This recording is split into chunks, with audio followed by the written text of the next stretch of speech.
One of the more surreal locations the Underdark has to offer, Neverlight Grove is a place for myconids to come, grow, and live peacefully together. Now, at this point, I need to mention that I'm about to have a lot of spoilers for the Out of the Abyss module as I go through the making of this map, so if you're playing it currently, I really recommend you just turn off the video and have yourself a wonderful day. But for the rest of you who are still sticking around, I really wanted to do a bit of a nicer update. The Roll20 versions were just horrible, so I decided to do some updates to add a lot more color and a lot more options in terms of gameplay and how you can run it. So, I figured out a way to import maps directly into Roll20. Now, it's not a perfect science, and it also makes the sizing a bit awkward occasionally. You're going to see grids on top of grids during this section, so try to ignore that until I paint over the rest of the map. But for now, I'm using it as sort of a rule maker so that I don't have to be too careful with all the work I'm doing. I also know that because of the larger size of the map itself, I don't have to be too perfect, as the grids will have more than enough space to walk up and down locations, and I can even use this area as both a regional map and a battle map, which is extra useful. So here you can see I'm putting down a lot of brush strokes for where I want all of the plant life to be on the upper levels, and I'm using the cliffs to show where the different elevation is. Now, I'm shooting myself in the foot in this moment. Some of you who are better with elevation work will notice that I'm not doing anything to change colors or sizes or anything like that, and it's not until later on that I realize I've made that mistake. So keep this in mind, people. If you are doing a map that is elevation, but you're not doing separate maps that show separate floors of that elevation, then in order to give off that appearance, larger objects are higher objects, lower objects are smaller objects. Also keep in mind that the lower something is, the darker it should be unless it's directly next to a light source that you've placed. Same with the upper sections. They should be the brightest because they're reaching the sun the closest and they have less shade falling down onto them. Now we're going to talk about using the shade brush mesh tool later on, because that is an option if you've already made most of a map and it's too late to really change all these assets individually because they're either too close together or there's too many of them to differentiate them using the search tools. Like I said, we'll go over that once we get to it, but there is a way, if you've already made a map like this that has multiple layers of elevation, to go in and fix it so that it's more obvious to the players what's the tallest and what's the lowest. If you do get to that stage, I recommend duplicating your map before trying anything or any advice that I give you, so keep that also in the back of your mind. I'm saying all of this now because all I'm mostly doing is just spacing out where everything's supposed to be. Most of these cliffs, I have the right color, saturation I'm looking for. Like I said before, the brightness is a mistake that I will have to fix in the future. But for the time being, I'm just trying to get an outline so that I can get this double grid out of my face and start to be more creative with the work that I'm doing. Another thing that can help in terms of telling off elevation, which I sort of did in this one, you'll see that I had to go back and revise it once I realized what I was doing. But if you're using a texture as your base texture, which in this case I'm using the purple, green, teal leaves here, the grass, which I think is just gorgeous for Neverlight Grove. The texture is about 10 sizes larger at the top, and it goes down 10 sizes, every layer goes down. Again, you know, bigger it is, the taller it is, or the closer to the camera it is, the smaller it is, the farther away it is. Or at least that's how our brains perceive things, because our brains are only so good at perceiving certain things. Also notice that I was careful to make sure that cliffs were facing the right direction so that the grassy bits were on top and the rocky bits were all at the bottom. This also helps later when you're doing shadowing. It makes it look far more natural. Now that I've got most of the cliffs laid out how I want, although I will change them later, it's time to get started with building out the water. I wanted the base to be a very deep blue, so it was kind of murky at the bottom. Then I add a little bit of cloudiest teal because, you know, there's also fungi spores hanging on top of it. Line up the river and where it's going to run through so the body of water connects to somewhere to flow in and out of potentially. In this case, it does not flow out anywhere visibly, and that is kind of on me, but also I kind of like just having this little pond in the center, and you don't really need a way for it to flow out every single time. It's nice to have, but you can always explain it as either a magical fountain, or it just sinks into the soil and the mushrooms eat it up, which is also in character. Speaking of mushrooms, here we are creating some of the larger mushrooms, the mounds that are in this module, which are just like dirt and mushroom mounds that the mushrooms meld with each other, adding in a lot of different colors using that hue tool. Remember, if you're using Inkarnate these days, you better be using the hue tool a lot. Even just changing saturation and brightness, these things can make the stamps you give you look wildly, radically different. As you can see right here, I'm about to use the same stamps over and over again, but I stay zoomed out so that I'm not getting too focused on the little things, and I'm putting evenly spaced colors, occasionally clumping, but not too much of a bunch so it doesn't look like there's a target of orange or a target of blue in any one space. You want it to feel very natural the way these things go. As a perfect opposites working, the walls I am messing up badly right now. By lining everything so tight around with the rocks, sure, it does get off the obsession of a wall, but then when I go back and cover it with green, now there's almost no blue showing. By the time I'm going back with red, which these are the 3 primary colors in Neverlight Grove, I've basically covered up all the blue, and now it just looks like a greenish reddish mess, which is very Christmassy. And I don't have a huge problem with it because I do go back later and throw some blue rocks on there just to even it out, but it's me learning a mistake and forgetting that thing I just learned basically in the same moment, because I did it great with the mushrooms and bad with the exterior rocks. So remember that something you learn for one tool can be used for another. You just saw me put up a beach there, just a little bit of sand. That's going to mesh a little bit better in a bit once I get to it. But I did my signature move here, which is more for players than it is for like realism in the map itself, which is creating a very light path. In this case, I went with cobblestone because I figured there'd be some sort of rocks, or it would just be really pressed down so it would look like strange footprints have gone into the ground. And then just make that very light, like 30% opacity. Because again, I cannot stress this enough.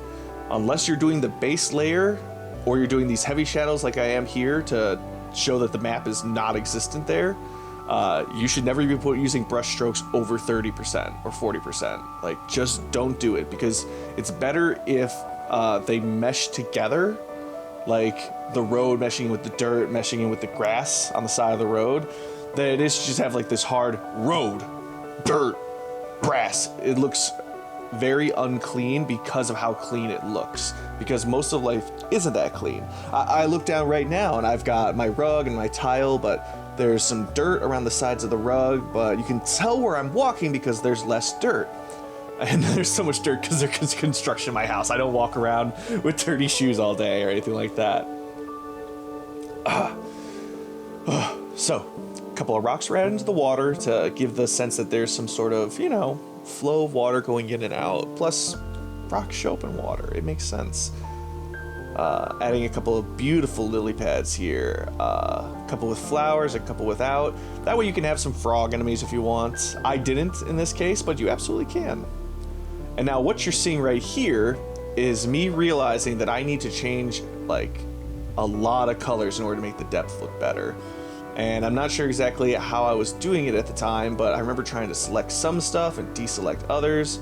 So you can see I'm trying to select just certain parts of cliffs and change their depth, and immediately you can already tell that it looks lower than the section above it. The darkness and the shadows really help there. And if you're worried, oh, it's looking a little bit too dark, it's looking a little too murky and scary, always test throwing an overlay on there later on, because once I threw on the winter overlay on this thing, it looked gorgeous. So most of Neverlight Grove's basics are done at this point. I have most of my layout, I've got a good amount of mushrooms, I have plenty of taller mushrooms as guards, so now I'm just kind of going back and being a little bit more micro rather than macro. If you don't know what I mean, macro is large scale, big picture stuff. Micro is taking care of the little things, you know, filling out paperwork and taking notes and making lists and plans. So macro in this case was me just deciding where the majority of mushrooms should lie by placing them loosely but still next to each other. And now the micro is me kind of coming back and making sure that the mushrooms seem to expand naturally and don't stand out too much or be alone too often, while also having a few spots where they really congregate so that I can later throw enemies there, or have hidden myconids, or maybe have a couple of spore servants, that sort of thing. And that's how you see me touching this stuff up right here and get really close. And this creates a lot of beautiful colors that the players are going to be interested to check out. Now I'm finishing up the coast right here, making the sand just a little bit more in-depth right next to the waters there, because sand is always thicker right next to the water than it is the farther you go out and walk with it. And that finally seems to define its shape. That with a few mushrooms added to the side there, make it look far more natural, more alive. So we're looking pretty good. I think I've put the waves in already. I'll have to double check if we go back around to that. So more mushrooms, just get everything going. This bottom left corner is where I decided a lot of combat encounters could take place, which is why there's plenty of spaces. So if it was a battle map, it'd essentially be a 40 by 30 at this point, based on the size you're looking at right now. There's a shambling mound and a alpha brick in this level, so you can hide them in those places if you'd like.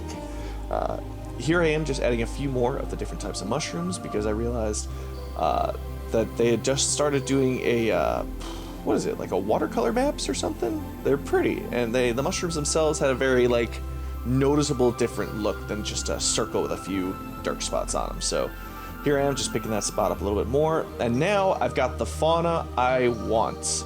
For the most part, mushrooms are looking good, and so now it's time to add some big trees because Zugdemoy trees are like a monster slash resource. So you add a couple of those there so that you can have hidden monsters. And then here is where the alpha big old mushroom is. I forget its name exactly, but it's really huge. So I'm using, and again, I'm using stamps at a lower opacity. That's very important because if it's too hard of an opacity, it just stands out and it doesn't work. So here we've got a 80% opacity tree, like big tree stamp, which just shows that it's got roots and it's got branches going up. And then I take a mushroom head and turn it into like a 20% opacity, which shows you this is one giant mushroom that has a lot of stuff underneath it. And because it's got this huge space all to itself that's being protected by all these larger tree mushrooms I had placed earlier, it has its own distinct look. Also now I save myself a lot of time by copy and pasting some rock walls and moving them around instead of just click, click, click, click, click, click, click, click, click 10,000 times. Also I solved being at the edge of the map by throwing a couple of rocks in there. And bing, bong, boom, we're good to go. I do leave a small opening in case players want to escape directly out of that location, because it's always good to have form fitting. This is also the moment that someone gave me a tip that this area's grass should look different because it's so tainted. So here I am making it more red, more like serene and evil looking essentially. Ugh. It's like a swamp of blood is being created, and based on what appears here, which I will not say here, it's very appropriate to have it look a little on the bloody side. And you make that seep out just a bit into the actual Neverlight Grove to sort of entice players to check it out. That's how you can see where I'm putting all the combat and interesting parts have that same sort of rot, bloody look to it, because they're visually interesting, so players will ask about them or want to inquire into them. It's good to remember if you play Dungeons & Dragons, especially a module, the more you use the maps and the more interesting the maps look, the more players will engage with them, because it's not so much they have to say, oh, what am I looking at, what's around me, I don't see it. Like, now they just see it, and now they want to go check it out and know more, and then you describe it in better detail. What are you doing here, Matt? Oh, I'm just putting a bunch of corpses, don't worry about it. If you're running the module, you know why I'm putting corpses down, and why I'm putting larger, sick-looking mushrooms all over there that are kind of pod-like, you could say, almost. But if you're playing the game, I'm very sorry to be showing you all these spoilers. I warned you at the beginning. This is your own fault. Especially if you're my other team who hasn't gotten to Neverlight Grove yet. Shame on you guys, but also thanks for watching my stuff. Alright, so we continue to put more mushrooms down this place. I had a couple of side little things here. Not too much, just enough so that I can add some stuff. Some very decayed, sickly looking shrooms with low brightness and high contrast. You see there's that opening there that looks like it's rotted through the wall practically, the way those mushrooms are placed down there. And there's a little alcove I put on the side so that I could have an NPC who was just utterly terrified but also aware of what was going on, to sort of give the players a sense of reference in case they weren't totally picking up what I was putting down. And there I go, changing the brightness down, because remember, every stamp you have hue, brightness, contrast, and saturation. Use these tools. Use them.